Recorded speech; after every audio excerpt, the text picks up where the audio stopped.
Hello guys, what's up? Welcome to my channel Sahab sir. I am Sahab Singh Parihar. Now I'm going to teach you the easy method of learning English from the beginning. Guys, मैं आप लोगों को clear कर दूं, आप लोगों ने बहुत जगह कोशिश की है इंग्लिश सीखने की, पर आपको इंग्लिश समझ में नहीं आती है। कई जगह आपको डाउट रहते हैं, वो क्लियर नहीं हो पाते हैं। कुछ लोगों का तो मानना है कि सर हमें ट्रांसलेशन ही नहीं आता है, हम ट्रांसलेशन नहीं सीख पाए हैं। हम लोगों को बड़ी बड़ी बातें दी जाती हैं, आप ये करेंगे वो करें, पर जब हमें ट्रांसलेशन नहीं आता तो हम कुछ नहीं कर सकते इंग्लिश में। भाई इसके लिए हमें क्या करना होगा? इसके लिए आपको कुछ नहीं करना है, इस वीडियो को देखना है। इस वीडियो को देखने के बाद आप लोगों के मन में जो एक डाउट चल रहा था ना बहुत लंबे समय से कि हम इंग्लिश नहीं सीख पाएंगे, सीख पाएंगे। आपको हिंदी आती है? यदि आपको हिंदी आती है तो मैं ये गारंटी दे सकता हूं कि आपको इंग्लिश भी आती है, पर वो दिखती नहीं है। क्यों नहीं आती है? क्योंकि आपने उसको बाहर निकालने की कोशिश नहीं की है। आज मैं आप लोगों को बता दूं, इस वीडियो के माध्यम से छोटा सा वीडियो बनाने जा रहा हूं जिसमें आप लोगों का जो अंदर का जो एक डाउट है ना वो क्लियर होने जा रहा है। बहुत लंबे समय से आपके दिमाग पर चल रहा है कि हम कैसे इंग्लिश में ट्रांसलेट करें हिंदी के सेंटेंस को। देखिए तो चलते हैं मोबाइल की स्क्रीन पर। पहले मैं आप लोगों को क्लियर कर दूं कि जो भी हम हिंदी में लिखने जाते हैं उसको हम किस तरीके से लिखते हैं। कुछ इस तरीके से। कैसे? हिंदी हमेशा ऐसे चलती है, इस तरीके से। लेकिन अगर हम इंग्लिश की बात करें तो इंग्लिश जो हमारी है ना वो हमें क्या प्रॉब्लम क्रिएट कहां पर कर देती है। वो भी ऐसे ही चलती है, हिंदी जैसी चली वो भी इंग्लिश भी वैसे ही चली। बट होता क्या है कि सीधी चलने के बाद में इंग्लिश कहां से शुरू हो जाती है? यहां से, जिस कारण से हम प्रॉब्लम में पड़ जाते हैं। अगर मैं उर्दू की बात करूं तो उर्दू भी हमारे लिए प्रॉब्लम क्रिएट नहीं करती है। क्यों? क्योंकि वो इस तरीके से चलती है। तो या तो कोई भी लैंग्वेज सीधी चले या उल्टी चले, हमें प्रॉब्लम नहीं आएगी। बट अगर कोई भी लैंग्वेज अगर वो सीधी भी चलती है और उल्टी चलती है तो हम प्रॉब्लम में पड़ जाते हैं। तो मात्र ये वाला लॉजिक आप लोग ध्यान में रखें कि हमने जो अभी तक सीखा है वो हिंदी में और इंग्लिश में थोड़ा डिफरेंस, थोड़ा नहीं बहुत बड़ा डिफरेंस क्या है कि हिंदी यूं चलती है, उर्दू यूं चलती है। बट अगर इंग्लिश की बात करें तो इंग्लिश यहाँ से शुरू तो होती है लेकिन फिर वो वहां से आ जाती है। चलिए दोस्तों, तो देखते हैं। अब हम यहाँ पर हिंदी टू इंग्लिश ट्रांसलेशन की कंडीशन को समझने की कोशिश करेंगे। जैसा कि मैंने यहाँ पर एक सेंटेंस लिखा हुआ है हिंदी में, इसमें मैंने 4 वर्ड्स लिए हुए हैं। पहले भी मैं इसको क्लियर कर चुका हूँ। क्योंकि जब हम इसको इंग्लिश में ट्रांसलेट करेंगे तो अब हमें कोई भी प्रॉब्लम नहीं आएगी। हमें करना क्या है, ये जो हिंदी में फर्स्ट वर्ड के बाद में जो सेकंड वर्ड आता है वो हमेशा कहाँ जंप कर दिया जाता है? लास्ट में। और लास्ट में आया हुआ वर्ड हम कहाँ ले जाते हैं? सेकंड नंबर पर। चूंकि ये सब्जेक्ट है, ऑब्जेक्ट है, मेन वर्ब और ये हेल्पिंग वर्ब है। बस हमें करना क्या है कि ये सेंटेंस को हमें पलट देना है। या चाहे आप इसको पलट सकते हैं ऐसा, या फिर क्या कर सकते हैं इसको कि लास्ट वर्ड को सेकंड नंबर पर और सेकंड वर्ड को कहाँ ले जाएंगे? लास्ट में। जैसे कि मैंने यहाँ पर इसकी अगर मैं हिंदी लिख दूं तो वी देम कॉल, कॉल और रहा रही रहे अगर हमें लिखना है हिंदी में तो हम उसके लिए आईएनजी का यूज करते हैं। आगे टेंस में बताऊंगा। और है कहाँ से बनेगा ये भी हमें टेंस से पता चलेगा। क्योंकि मैंने यहाँ लिखा है we them call are. We them call are is not correct language and it's not a correct sentence and we have to rearrange it. So how we will translate in English? पहले मैं clear कर चुका हूं, एक बार फिर से बता दूं। अगर मैं इस सेंटेंस को लिखना चाहता हूं तो मुझे करना क्या है, हम लिखेंगे यहां पर हम, फिर क्या लिखेंगे? है, फिर आएगा हमारा बुला रहा हूं,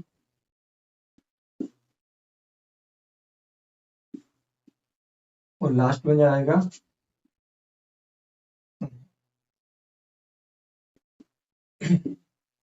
अगर हमें कोई भी सेंटेंस बोलना है इंग्लिश में तो हम उसको इस तरीके से बोलेंगे, हम हैं बुला रहे उन्हें।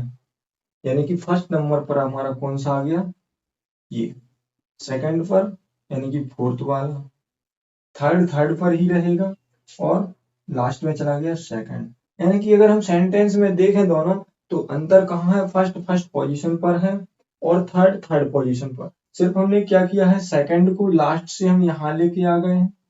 ध्यान देना यहाँ पर, तो सेकंड का हमारा वो कहाँ चला गया, लास्ट में, और लास्ट कहाँ आ गया, यहाँ पर। तो आप देख सकते हैं सेकंड चला गया लास्ट में और लास्ट कहाँ आ गया, सेकंड पर है।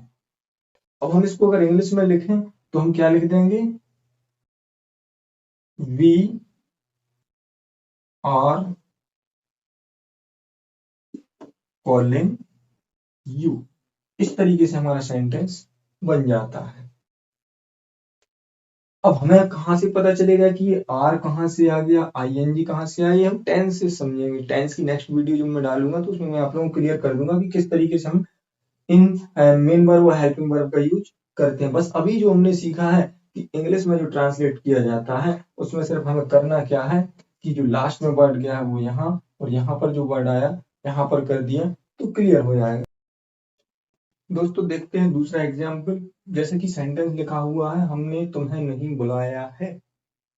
यह भी एक हिंदी में करेक्ट सेंटेंस लिखा हुआ है, हमें इसको ट्रांसलेट करना है इंग्लिश में। तो सबसे पहले हम क्या करेंगे, इसको हम ट्रांसलेट कर लें इंग्लिश में। कैसे कर लेंगे, we you not call, call में हम ईडी लगाएंगे, टेंस में पता चलेगा, और यहाँ पर हैव आ जाएगा, ये भी हमें टेंस से पता चलेगा।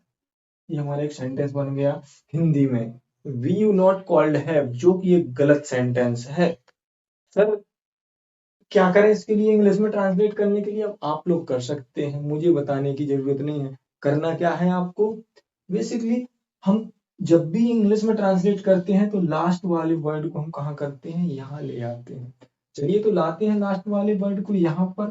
तो हमने क्या किया, यहाँ पर वी, उसके बाद ये वाला वर्ड यहाँ आएगा तो क्या आ जाएगा, हैव, और ये वाला वर्ड कहाँ चला जाएगा, यहाँ। यानी कि इसको यहाँ ले आना है और इसको वहां ले जाना है, सेंटेंस बन जाएगा। तो हमने क्या लिख दिया, we have not same position पर रहेगा, कॉल्ड सेम पोजीशन पर रहेगा, बट हमें करना क्या है, जो यू है ना उसको हमें लास्ट में ले जाना है। इस तरीके से हमारा इंग्लिश में सेंटेंस बन गया, we have not called you. तो मैं आशा करता हूं कि आप लोगों को ये सेंटेंस समझ में आ रहे होंगे। चलिए देखते हैं दो एग्जाम्पल्स के लिए। मैंने यहाँ पर दोनों सेंटेंस हिंदी में पहले ही लिख दिए हैं। पहले मैंने लिखा हुआ है, हम मैच देख रहे हैं। हम मैच देख रहे हैं, मैं अपने जो वर्ड हैं वो कितने हैं, देख रहे हैं एक ही वर्ड है, ये हमारा सेंटेंस हो गया। हमें इसको ट्रांसलेट करना है। अब आप लोग बोलिए हमको क्या बोलते हैं, ये भी नहीं मालूम आप लोगों को, तो टेंशन नहीं लेने का, वो भी मैं प्रोनाउन टेबल लिख दूंगा ताकि आप लोगों को प्रॉब्लम ना हो। तो इसको आप याद कर सकते हैं। वी मैच, देखने को क्या करते हैं, जब भी हम किसी स्क्रीन पर कोई भी चीज देखते हैं तो सी नहीं करते, हम उसको क्या करते हैं, वॉच। आईएनजी लग जाएगा क्योंकि रहा आ गया, और यहाँ पर क्या आ जाएगा, आर। कर दो ट्रांसलेट, कर दो स्पीड से, आप लोगों को ही करना है। लास्ट वर्ड को यहाँ रख दो, यहाँ का वहां कर दो, इंग्लिश बन गई। कैसे, मैंने यहाँ पर वी वहीं पर लिखा हुआ है, अब क्या करना है, इसको यहाँ ले जाना है और इसको यहाँ ले आना है। तो कैसे बनाएंगे इसको, पहले हम लिखेंगे first letter we, first word लिखेंगे हम वी, उसके बाद में हम क्या लिखेंगे, आर, देन वॉचिंग, और लास्ट में हमारा क्या चला जाएगा, मैच। इस तरीके से हम सेंटेंस को बना देते हैं। स्पीड से नेक्स्ट सेंटेंस देख लेते हैं। उसने मैच नहीं देखा है, तो उसने को ही बोलेंगे या सी बोलेंगे, मैच को मैच लिख देंगे, नहीं को नॉट, देखा को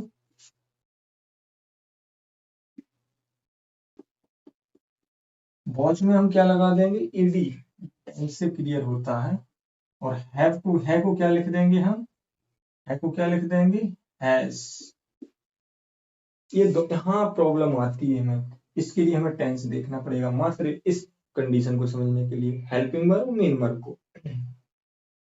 कर दो इसको ट्रांसलेट, मैच को ले जाओ लास्ट में, हैज को ले जाओ यहाँ पर, तो हमारा सेंटेंस बन जाएगा, ही हैज नॉट वॉच्ड, और लास्ट में क्या लिख देंगे हम, दोस्तों इस तरीके से हम एक हिंदी के सेंटेंस को इंग्लिश में ट्रांसलेट करते हैं। दुनिया का कोई भी सेंटेंस हो, अगर वो सिंगल सेंटेंस है तो उसको हमें ट्रांसलेट करने के लिए दूसरी कोई भी मेथड का यूज नहीं करना है, ना हमें कोई स्ट्रक्चर सीखने की जरूरत है, सिर्फ हमें इस ट्रिक को फॉलो करना है, ताकि जिसके कारण से हम क्या करेंगे, किसी भी हिंदी के सेंटेंस को इंग्लिश में आसानी से ट्रांसलेट कर सकेंगे।